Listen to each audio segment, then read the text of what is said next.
ఈ నెల నుంచి రేషన్ దుకాణాల ద్వారా సన్న బియ్యం సరఫరా జరుగుతుందని ఆశించిన పేదలకు నిరాశ మిగిలిందండి. సన్న బియ్యం సంగతి దేవుడెరుగు. నెల నెల వచ్చే దొడ్డు బియ్యం కూడా ఈ నెల రాకపోవడంతో ప్రజలు తీవ్ర ఇబ్బందులు అయితే పడుతున్నారు. రేషన్ షాపులో బియ్యం ఎప్పుడు ఇస్తారోనని లబ్ధిదారులు సంచులు పట్టుకుని మరీ షాపుల చుట్టూ తిరుగుతున్న దృశ్యాలు వారం రోజులుగా తెలంగాణ వ్యాప్తంగా జిల్లాల్లో కనిపిస్తూ ఉన్నాయి. ప్రతి నెల 1వ తేదీ నుంచి రేషన్ పంపిణీ మొదలై 10వ తేదీ నాటికి దాదాపుగా పూర్తవుతుంది. ఈసారి 10వ తేదీ వచ్చినా ఇంకా సుమారు 50% రేషన్ దుకాణాలకు బియ్యమే చేరడం లేదు. మండల స్థాయి స్టాక్ పాయింట్ల నుంచి నెలాఖరులోగానే దుకాణాలకు బియ్యం సరఫరా కావాలి. ఈసారి ఎంఎల్ఎస్ పాయింట్లకే 1వ తేదీ తరువాత అలాట్మెంట్ ఇవ్వడంతో ఈ సమస్య ఏర్పడింది. దీంతో రాష్ట్రంలోని 17,335 రేషన్ దుకాణాలకు గాను చాలా దుకాణాలకు రేషన్ బియ్యం అందలేదు. ఈ నెల కోసం 1.51 లక్షల మెట్రిక్ టన్నుల దొడ్డు బియ్యం రావాల్సి ఉండగా వచ్చింది కేవలం 62.346 మెట్రిక్ టన్నులే.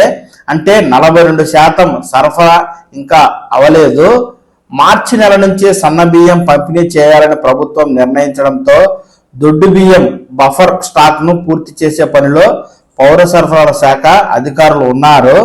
వానాకాలం సిఎంఆర్ సన్న వడ్లను 2 నెలలుగా మిల్లింగ్ చేయించి గోదాములకు పంపుతూ ఉన్నారు. దీంతో దొడ్డు బియ్యం స్టాక్ లేకుండా పోయింది. అయితే ఈ నెలలో కూడా దొడ్డు బియ్యమే సరఫరా చేయాలని ప్రభుత్వం ఆలస్యంగా నిర్ణయించడంతో గత నెల 20వ తేదీ నుంచి ఎంఎల్ఎస్ పాయింట్లకు చేరాల్సిన దొడ్డు బియ్యం స్టాక్ వెళ్ళలేదు. 2వ తేదీ నుంచి బియ్యాన్ని ఎంఎల్ఎస్ పాయింట్లకు పంపినట్లు ఒక అధికారి తెలిపారు.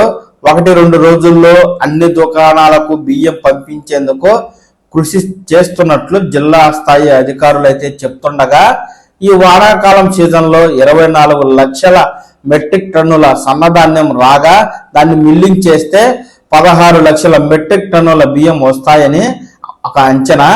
రాష్ట్ర అవసరాలకు ఈ బియ్యం 8 నెలల పాటు సరిపోతాయి. వచ్చే ఉగాది నుంచి సన్న బియ్యం పంపిణీ చేయాలని ప్రభుత్వం భావిస్తున్నట్లు తెలిసింది. అంటే ఏప్రిల్లో ఇచ్చే కోటాను లెక్కలోకి తీసుకోవాల్సి ఉండగా వానాకాలం సీజన్లో రైతుల నుంచి సేకరించిన సన్నధాన్యాన్ని మిల్లింగ్ చేసి పేదలకు సన్న బియ్యంగా సరఫరా చేస్తే కొత్తగా బియ్యం సరిగా ఉడకదు. అందుకని 2 నెలలు నిల్వ చేసి మార్చి నుంచి పంపిణీ చేస్తామని గత డిసెంబర్లో పౌర సరఫరాల శాఖ సంస్థ కమిషనర్ డిఎస్ చౌహాన్ గారైతే వెల్లడించగా మార్చి నెల నుంచే రాష్ట్రంలోని పేదలందరికీ రేషన్ దుకాణాల ద్వారా సన్న బియ్యం పంపిణీ చేస్తామని పౌర సరఫరాల శాఖ మంత్రి ఉత్తమ్ కుమార్ రెడ్డి గారు అయితే గతంలోనే స్పష్టం చేశారు. అయినప్పటికీ ఈ మార్చి నెలలో సన్న బియ్యం కాదు కదా, లబ్ధిదారులకు కనీసం దొడ్డు బియ్యం కూడా ఇవ్వలేని పరిస్థితి రాష్ట్రంలో నెలకొని ఉంది. దాదాపు 1వ తేదీ నుంచి 10వ తేదీ వరకు ఈ రేషన్ సరఫరా జరుగుతూ ఉండగా 10వ తేదీ నేటితో ముగుస్తున్నందున ఈ రేషన్ బియ్యం అనేది ఈ నెలలో ఇస్తారా ఇవ్వరా అనేది ప్రశ్నార్థకంగానే మిగిలింది.